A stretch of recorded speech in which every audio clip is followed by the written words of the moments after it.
Hello, we are BUSIGNERS. We are a consulting company that established the right people-centric approach to your challenge. Together with our clients, we design the best customer and employee experience, and thus the organizations and the businesses of the future.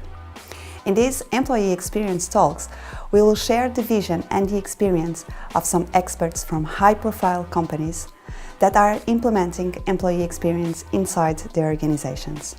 They are going to talk about topics such as culture, technology, workplace, and we will understand the context that led them to invest in this topic, the initiatives they have in progress, and their expectations for the future.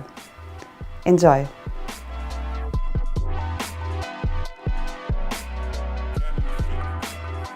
Hello.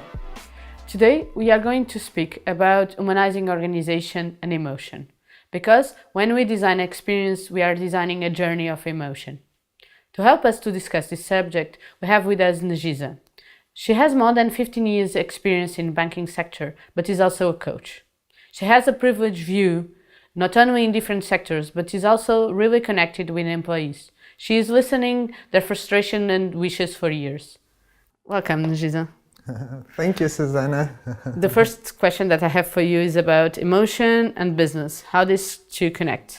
They connect a lot, and because we are essentially emotional human beings, we have this idea. We'd like to look at ourselves as rational human beings, but our decisions, the way we select things from reality, the way we perceive the reality, it's highly influenced by emotions. But there is space on business to allow these emotions to come to the employees. And I will not say if the question is if there is space, but I will speak about an urgency, because the way we have managed and lead organizations till today had the assumption about we human beings, the way we think, the way we make sense of the world, that neglected all this information about how emotions influence ourselves.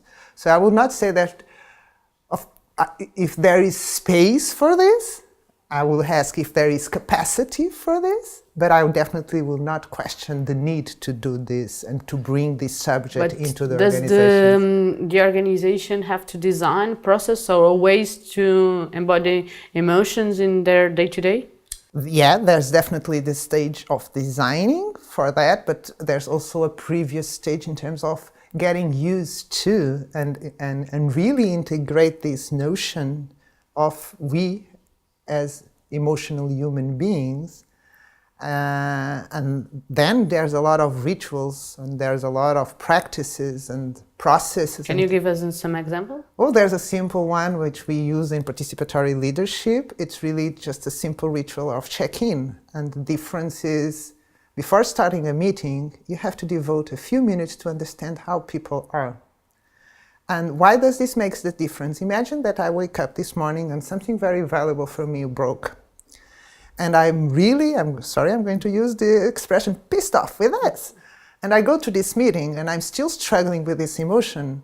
And probably if the company where I work, there's a space for me to bring this, I can do in my check-in and say something like, today I wake up very energized, but something really bad happened. So apologies if I'm not so open because I'm dealing with this emotion. This has an impact in terms of, for instance, imagine that you say something that also disturbs me. You bring an idea that brings an opposition to a project of mine. And I'm already having this emotion that because something happened in my house. If you triggered something that touches this emotion, I'm going to send that emotion to you.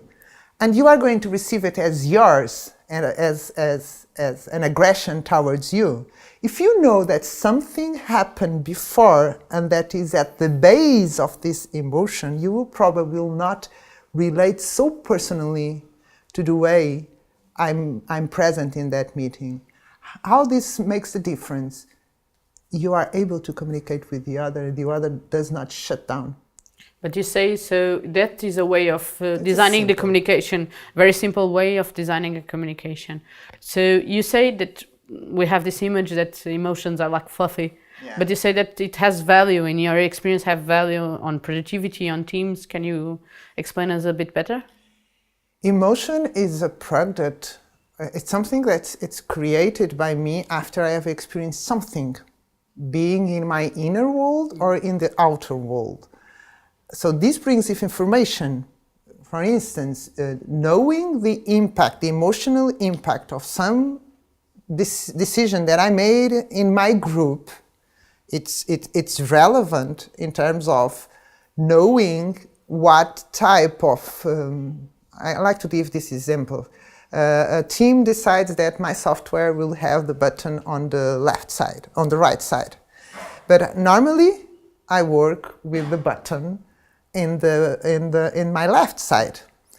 And positioning this button here, this creates anxiety in me, for instance. This perception of this anxiety should be used by organization, because I'm not speaking only about me, I'm speaking about all the employees. This information must be used in terms of how to design correctly the software. Can I design to each employee that decide, let's go left, let's go right? No, but you can access the perception of each individual employee and find information about their perceptions, the way they relate with the software. Let's continue with the example of this software and how we position the buttons. We can collect information for people, know how this positioning of the button impacts on them, and this has an emotional impact, and then design a new positioning that takes into consideration what we found out in the group. How do you involve? How do you involve the employees in designing their own experience? And if that is relevant for you, assuming. Yeah, definitely. How do we involve the building block? The first one is really having what we call a safe container. So what is a safe container? It's a place where I know that it's safe to express what I think, feel, and perceived. And I'm not going to be judged because I'm saying something that it's at odds with the culture or something like that. Then you have to invite people to look at the phenomenon not only at a mental level, at the normative level. Normally when people come, being in an individual work or at a group work, we normally come with this more mental and intellectual speech about something. Then as a facilitator or a coach, you really need to ask questions and invite a process which allow people to, more than I think this, it's I feel this. But why is so important now the emotions?